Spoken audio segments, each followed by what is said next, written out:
先生，先生，先生，先生，先生，先生。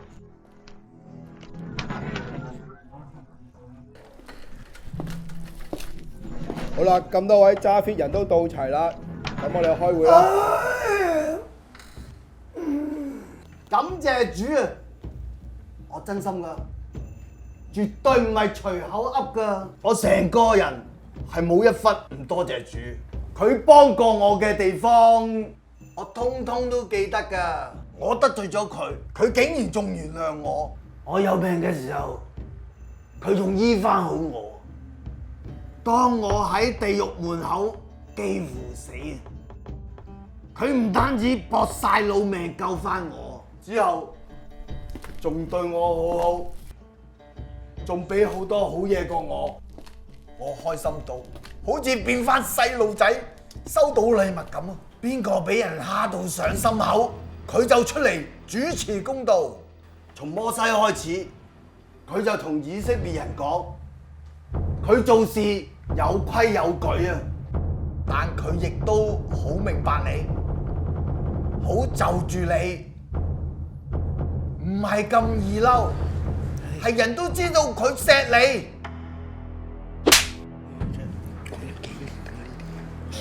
就算你以前犯過嘅事，佢都唔會日日啄實你啊，唔會日日翻舊帳。個天有幾高，對你嘅愛就有幾大，東離西有幾遠，佢就將你得罪佢嘅嘢掉到有幾遠。老豆識得錫仔女，上帝一樣咁錫，因為佢知道我哋係咩料啊，就好似佢對住病床上嘅仔仔女女啊。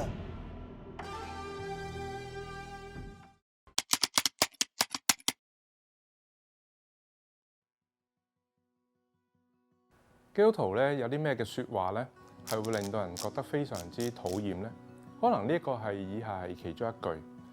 呢一句係好感謝主咧，你得到呢一個嘅病患。面對其他人嘅不幸，其實如果你諗唔到嘢講咧，其實係可以唔使講嘅。你簡簡單單聽完人講嘢之後，你講一聲嚟去表達你有聽到，又或者你去表達一句我覺得好傷心。你去表達你嘅感受，其實都係可以嘅。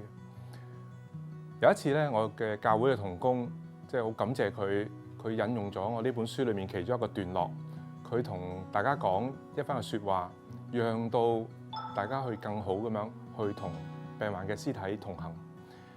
我不如試下將我其中一個段落讀俾大家聽。有一段係咁樣嘅：如果黑暗之中冇人性嘅光輝，冇美善嘅輔助，冇心境嘅逆轉，有啲乜嘢值得歌頌呢？有啲乜嘢值得感謝呢？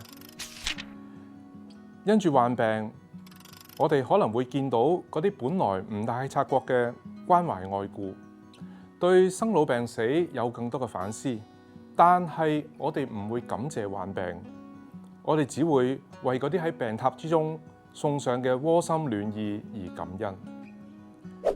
練習感恩就好似發動尋找恩典善念嘅雷達，喺黑夜之中尋找光明，係喺伸手不見五指嘅漆黑之中，發現嗰啲被黑暗遮蓋嘅救生圈，發現曠野裡面嘅水源，發現轉角處嘅援手，發現迷霧中嘅出口。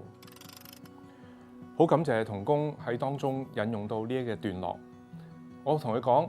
真係好多謝你，因為你一次過去同成個嘅群體嚟咗一次好重要嘅教育，以至到我哋能夠去面對呢啲困難嘅時候，我哋唔會因為嗰啲困難，我哋成日好容易就出咗口話感謝主，卻喺當中去尋找喺黑暗之中嘅時候點點滴滴嘅光明，就好似我哋仰望黑夜嘅星空嘅時候。我哋會因為黑夜星空裏面嘅每一點光明而感謝上帝留下光明。